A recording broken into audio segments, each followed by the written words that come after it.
Well, hello there. Welcome to your monthly numerology here at Readings at the Round Table. I'm Jennifer. We may have met before. And this is your numerology for June 2025.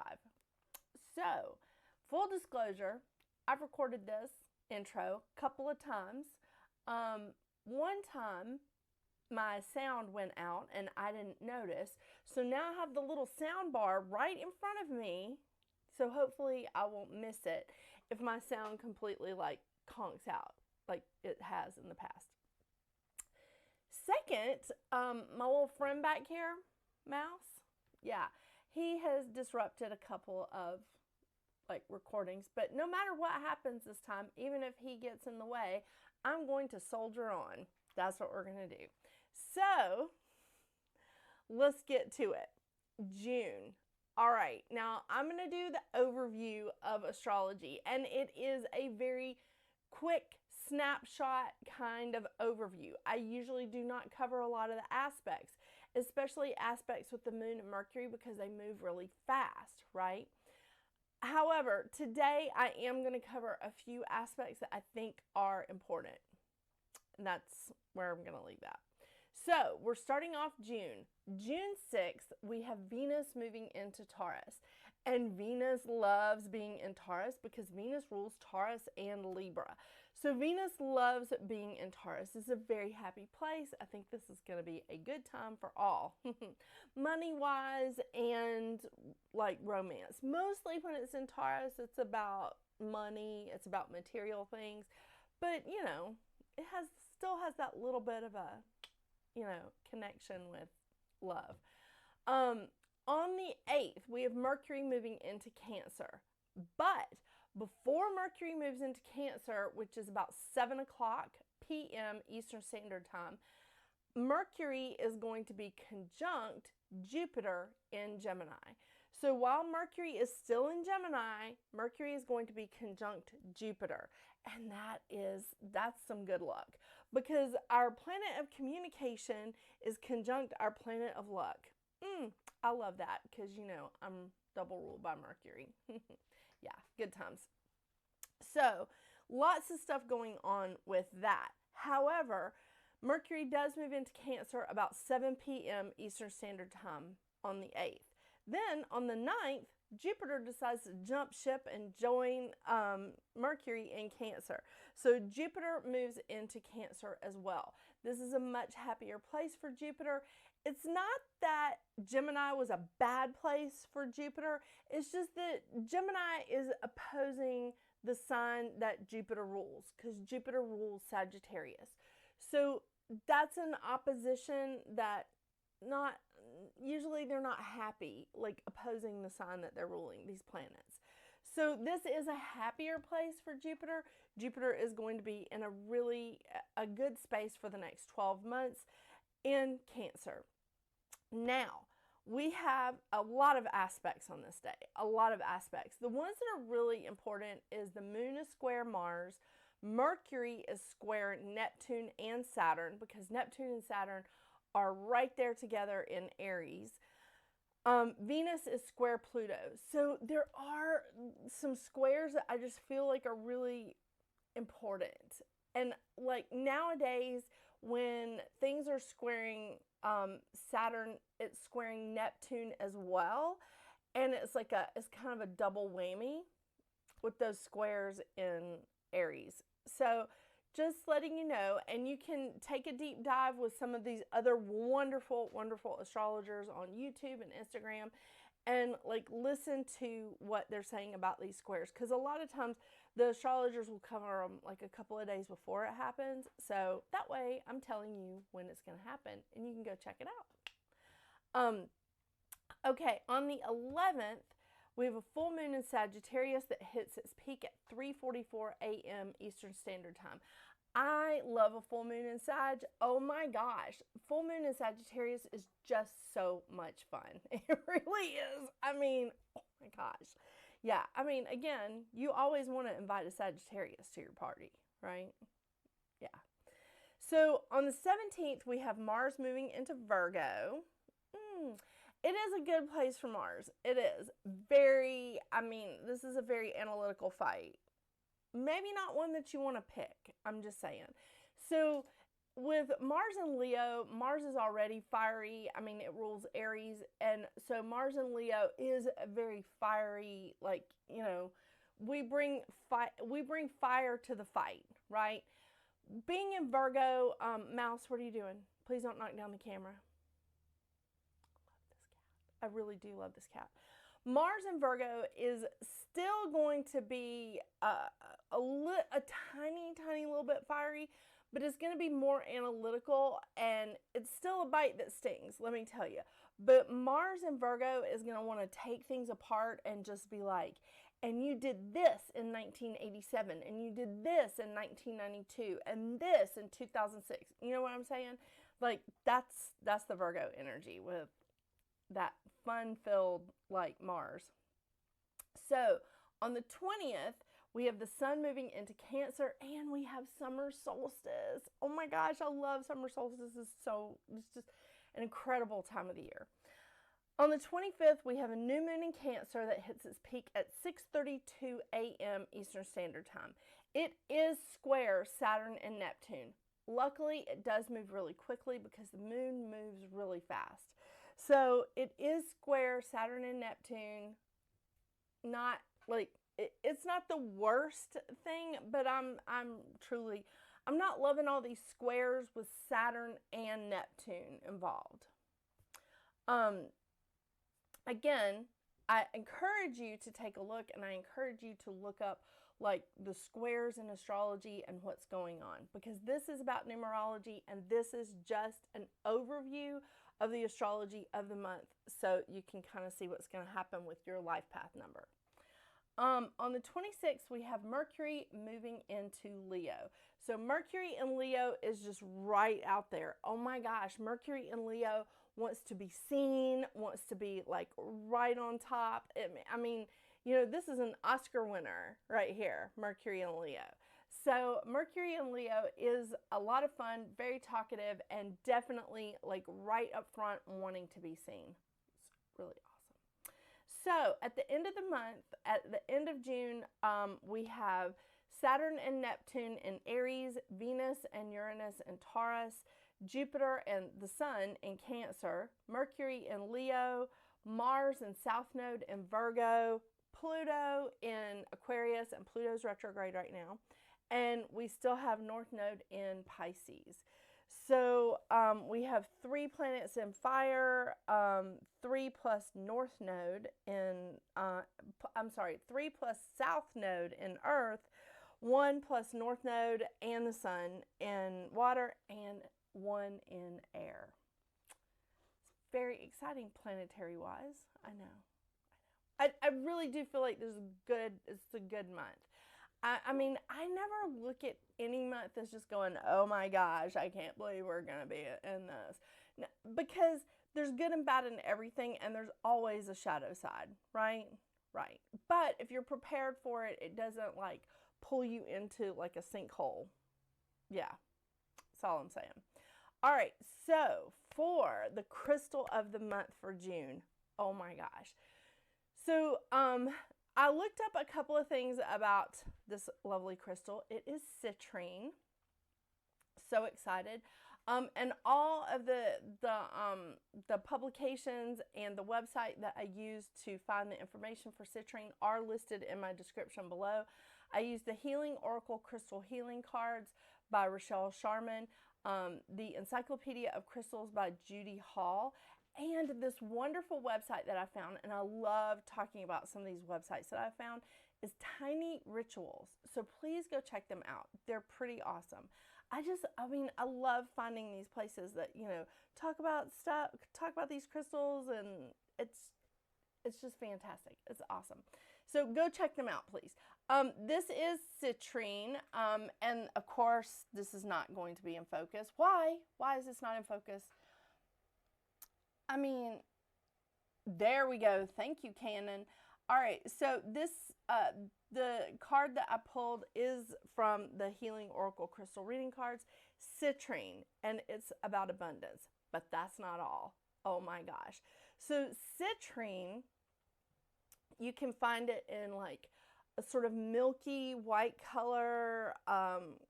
You can find it really clear, tumbled, rough. You know, they come in all. And really pale orange, like a really light yellow, or a darker orange. And I have examples of all. These are the ones. Okay, let me try that again. The chakras that citrine really, really hits home with is the sacral and the solar plexus. It does work on all chakras, but the sacral and the solar plexus are the biggest ones. It's the number one thing that you want to bring in with those two chakras. And I really, solar plexus is my favorite chakra, so I think we've talked about that before. I do have two examples that have small Herkimer diamonds in them. It's really kind of cool. And I picked up some extra ones because, again, I'm re-recording this because of my little incident. But I picked up some extra ones from a local shop called Heart, Soul, and Art. And these are so pretty. Oh, I can't wait to show them to you. So I'll pull these in just a minute and show them to you on the overhead camera. But some of the places that I read in in the cards and in the book, was that they never need to be cleansed. But I also read it, like, again, and I can't remember which one of these in the website or the publications, the best way to cleanse them is to sit them in the sun or to run them underwater. Now, I typically sit all of my crystals out in the full moon to like clear and cleanse my crystals. However, there are crystals that prefer the sun. There are crystals that prefer just like sitting on like earth. There are crystals that prefer just running underwater to clear them and cleanse them. I don't know if this crystal really does have to be cleansed or not, but I choose to clear and cleanse my crystals because let me tell you something. I get my money's worth out of these crystals. I use the crap out of them all the time. So just letting you know.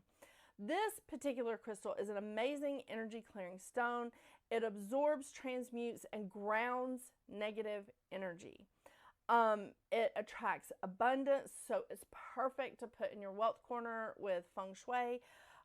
It promotes joy, inner calm. It increases energy, and like if you're working in a creative space and you need to increase your creativity, this is going to be your best friend. Really is. This is a crystal that brings in the joy and magic of life. I mean, it really is associated with the sun. So there's a lot of joy here. This is a great stone for emotional balance.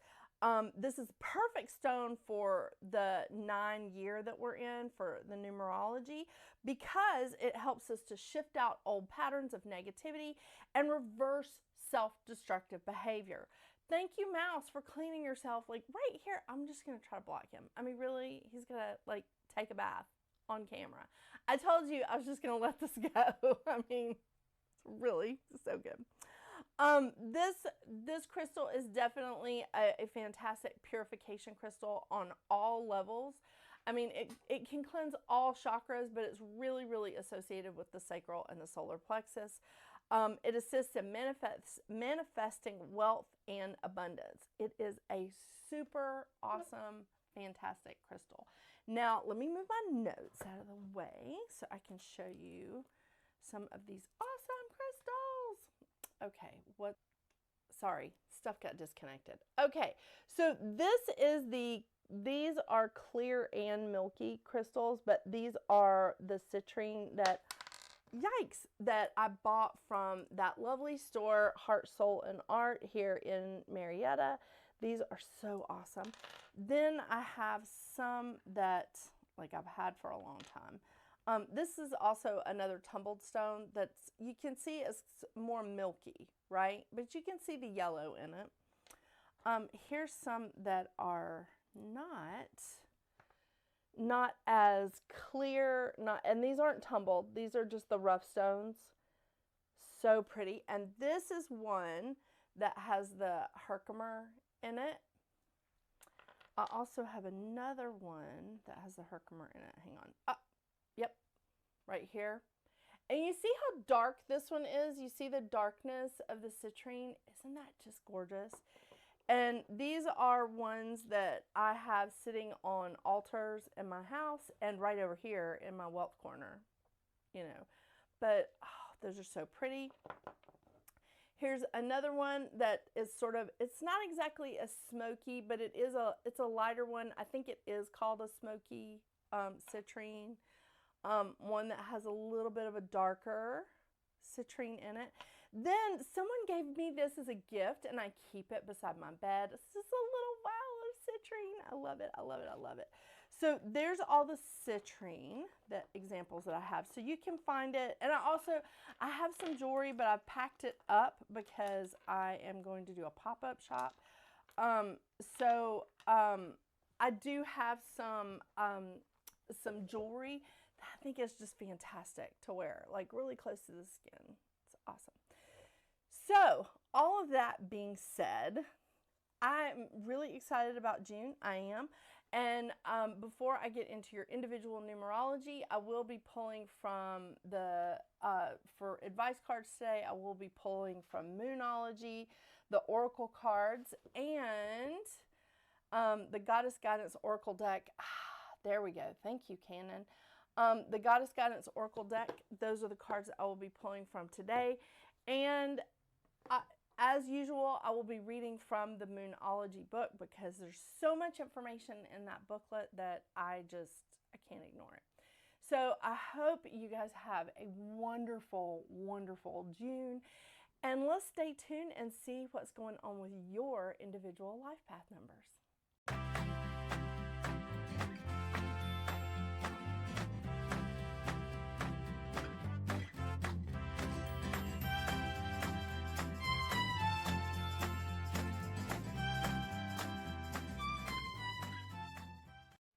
Hello, Life Path 44. Well, I see that my cats have made a mess back there. One of them has discovered, it's Mercury. She's discovered where she can press the button on my printer and make it spit out paper. Yeah, not to mention just knocking stuff down back there, but that's okay. I digress. Let me tell you what's going on for you in June. Are you ready? Because this is going to be a month of changes. And it's not horrible. It's not horrible changes. I mean, I don't feel like it's horrible unless you just perceive it that way. But for you, June is going to be a 5-month. And 5 is a time, it's definitely a vibration of change. It is definitely a vibration of being versatile and adaptable to these pivotal changes that are coming in. But it's also a time of fun. It's also a time of passion and energy. There's a lot of energy coming in when we're in that vibration of a 5. So much so that we have to harness it and pace ourselves because it's just like, it's really dynamic and it's really a gregarious energy. And it's just, that vibration just comes at you with all this and you're like, oh my gosh, I want to get it done right now. And you start spinning your wheels and it can hinder you if you don't pace yourself. Towards the end of the month, you're feeling lagging, you're feeling tired. I know. It's happened to all of us. Yeah. But the mantra of the 5 is I am energy and creative action. Rejuvenating, dynamic, inspiring, and passionate. Passionate.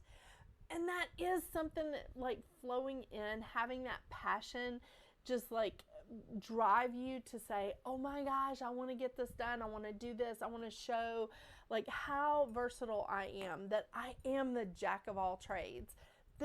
It really is a good time for that, but it also has a seesaw effect because you will have like a lot of ups and downs because you're like in that moment of like high energy, really dynamic, really creative, very passionate.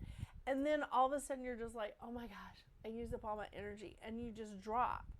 So let's make sure to harness our energy this month.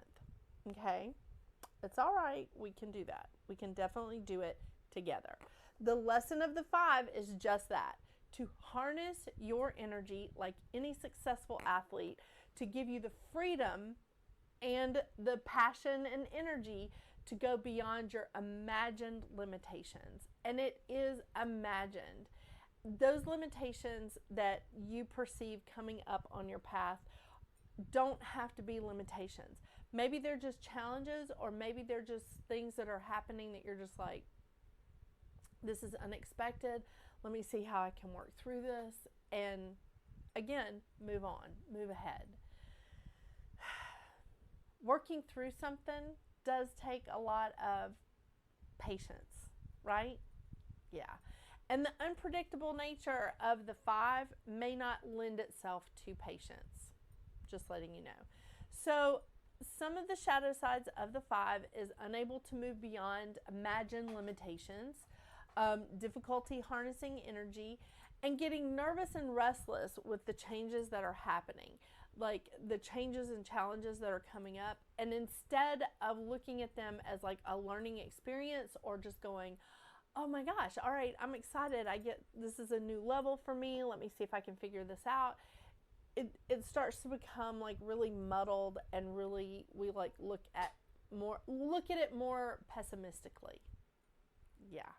So again, when you start to feel that, let's acknowledge it, but don't camp out in it. Now, I want to remind you of your mantra, Life Path 44, because you're awesome. You are. And it is, I am the vibrant light of magnificence, and I humbly serve. You are a master healer. You are the architect. You're the alchemist. I know. You like how I get that close? And especially with my eye, I got wig glue in my eye today.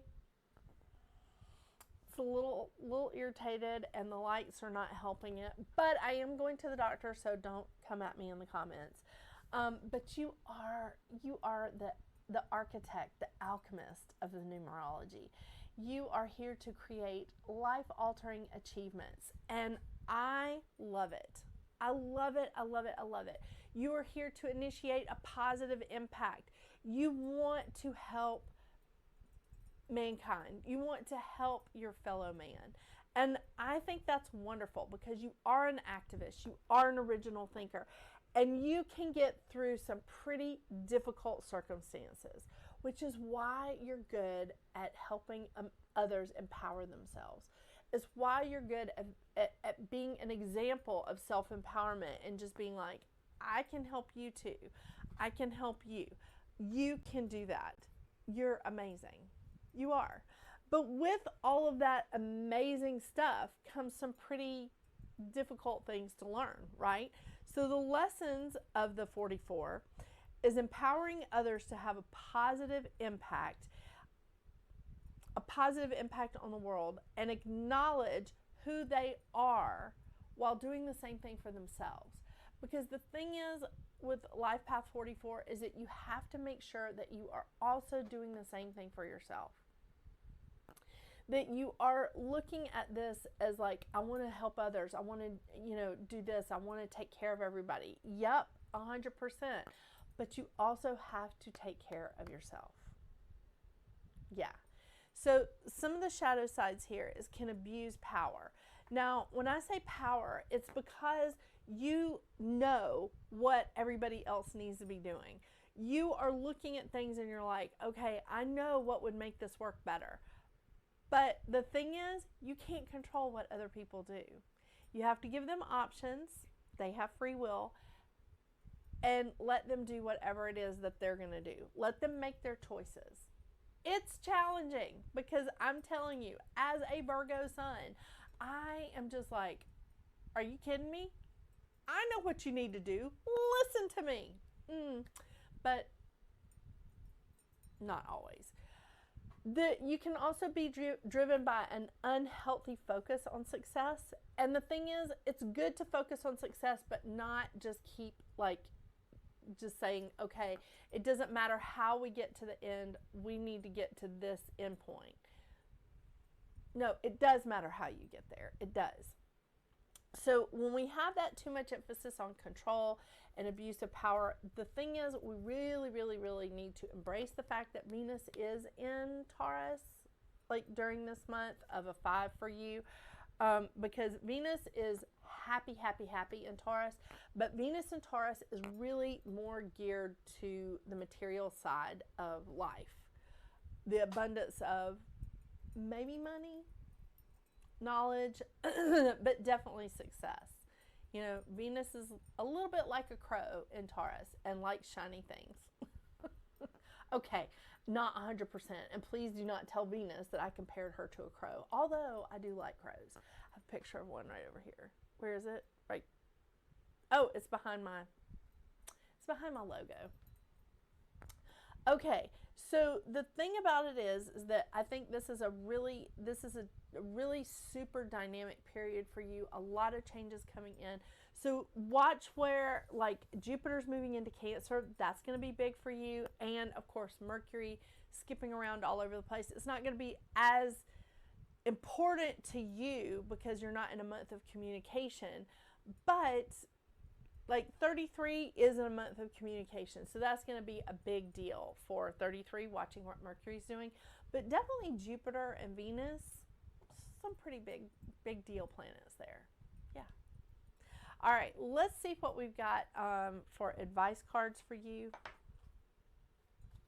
And you know, obviously you carry the foundation of the 8, so there's a lot of, God, people send me messages at the weirdest times.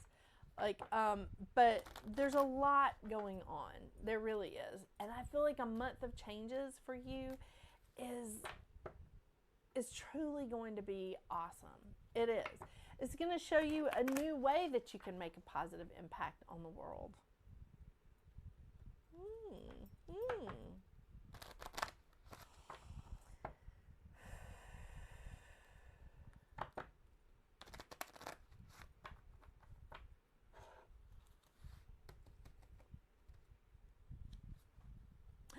Aphrodite, inner goddess. Awaken the goddess within you through dance, self-care, and appreciating your divinity. Oh my gosh, what did I just say? You have to do the same thing for yourself that you do for other people. If you are honoring others, if you're empowering others, if you're creating powerful life-altering achievements for others, or like really being an activist for a group or something, that you want everything to be taken care of, make sure that you're taking care of yourself. Be your own inner goddess. Awaken the goddess within you through dance, self-care, and appreciating your divinity. Because you're really awesome.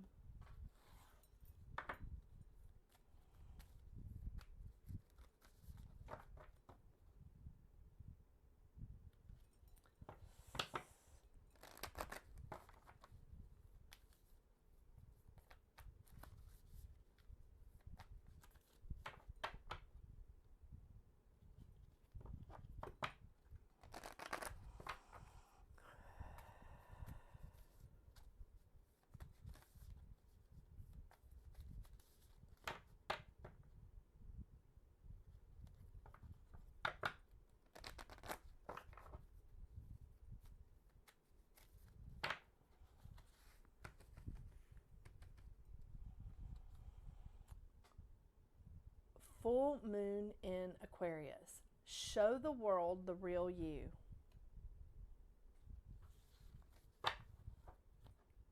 Oh my gosh, I love this.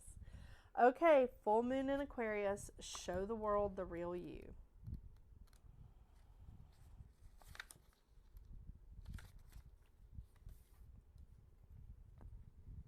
There we go.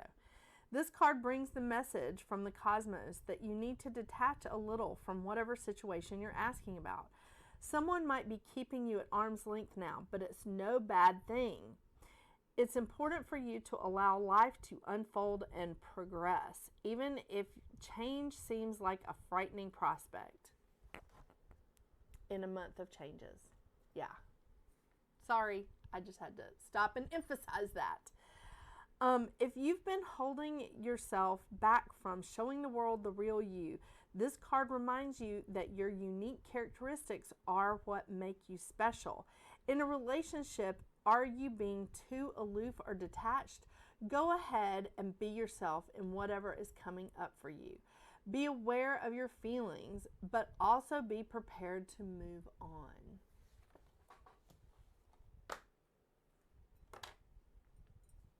I love it. And we're in a 9-year time of changes. You're in the vibration of changes in June, and the whole year is a vibration of a 9. This is a lot of changes. There's a lot of stuff going on. I think this is going to be awesome. Please let me know what's going on. You don't have to tell me, like, in the comments. You can email me. My email's in the description below, so just let me know. All right, Life Path 44, I hope you have a wonderful, wonderful June. And until we see each other again, get out there and make your magic. Bye.